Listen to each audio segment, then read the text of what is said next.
Une adolescente renonce à son fils nouveau-né et l'abandonne à l'hôpital peu après sa naissance. Le lendemain, l'hôpital appelle sa mère pour lui dire que l'enfant a disparu et qu'il sait qui est le coupable. Emily Henson n'avait que 18 ans lorsqu'elle est tombée enceinte de l'enfant de son petit ami Sean. Lorsque Sean a appris la grossesse, il était impatient d'en assumer la responsabilité, mais la mère d'Emily, Madame Henson, qui était plutôt le chef de leur famille et avait son mot à dire sur toutes les questions, en a décidé autrement. Si est ridicule pour une adolescente d'élever un enfant. Nous ne garderons pas le bébé, a-t-elle déclaré. Mais maman, a protesté Emily. Si est trop tard pour un avortement, selon les médecins. Et puis, je ne veux pas abandonner mon enfant. Pardon ? Madame Henson lui a lancé un regard désapprobateur. Ce n'est pas toi qui commande ici, chérie.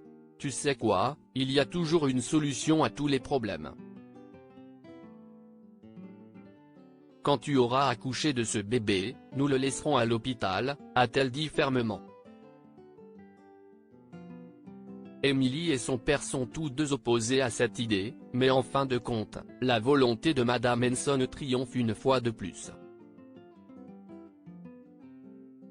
Elle a obligé Emily à cacher sa grossesse à tout le monde et à couper tout contact avec Sean. Emily ne voulait pas faire cela, mais elle n'a pas vraiment eu le choix, car elle dépend toujours financièrement de ses parents. Des mois plus tard, lorsque le bébé est enfin né, Emily pleurait en tenant son fils nouveau-né dans ses bras, se sentant coupable de le donner à l'adoption. « Je suis tellement désolée, chérie », a-t-elle chuchoté, les larmes aux yeux. « Je te vois pour la première et la dernière fois. J'espère que tu pardonneras à ta maman pour ça. » Pas possible. Ça ne peut pas être eux. Elle chabille à la hâte et se rend à l'hôpital. Emily a quitté l'hôpital peu de temps après, et elle y a laissé son bébé. Mais le lendemain matin, le personnel de l'hôpital s'est aperçu que le bébé avait disparu. Ils ont appelé Madame Henson pour l'en informer, et l'appel l'a tiré de sa torpeur. «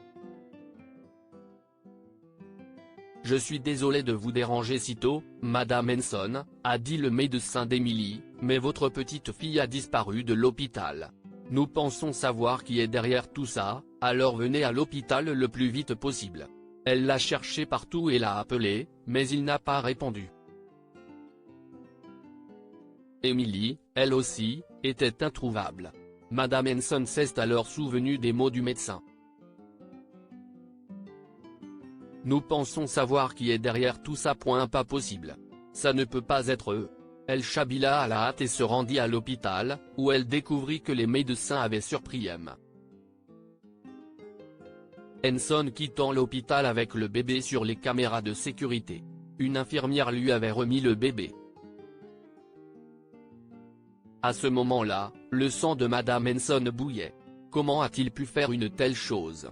Avant d'appeler Madame Henson, les autorités de l'hôpital avaient déjà prévenu la police, qui était donc à la recherche d'Emily, de M. Henson et du bébé. Heureusement pour Madame Henson, le soir venu, les policiers les ont retrouvés. Ils étaient chez Sean.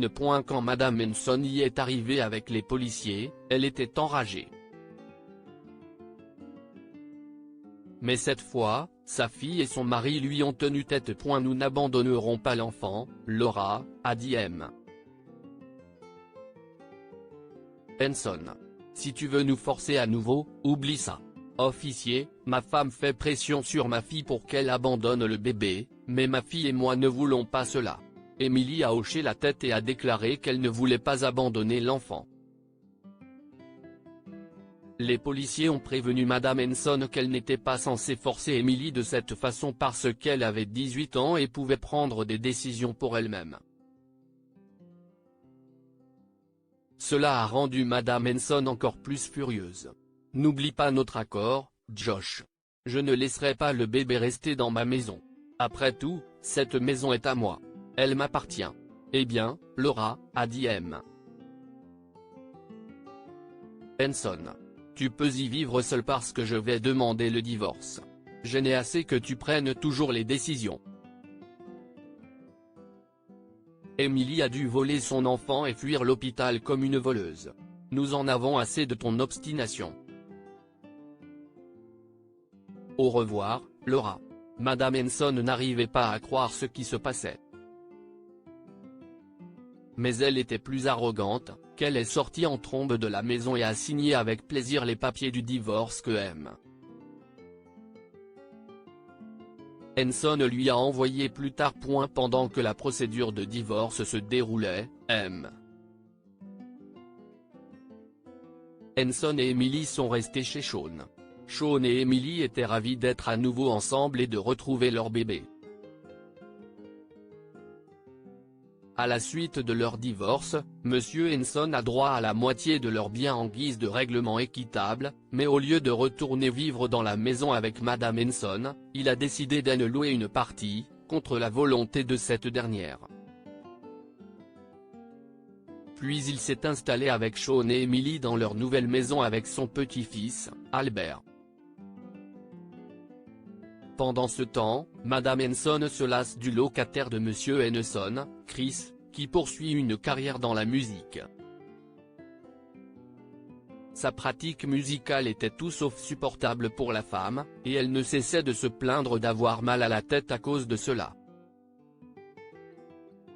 Le karma semble l'avoir rattrapé. Que pouvons-nous apprendre de cette histoire?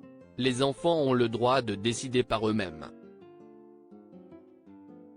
Madame Henson a toujours imposé ses décisions à Emily, jusqu'à ce qu'Emily se rende compte que c'était mal, et qu'elle décide de s'en libérer.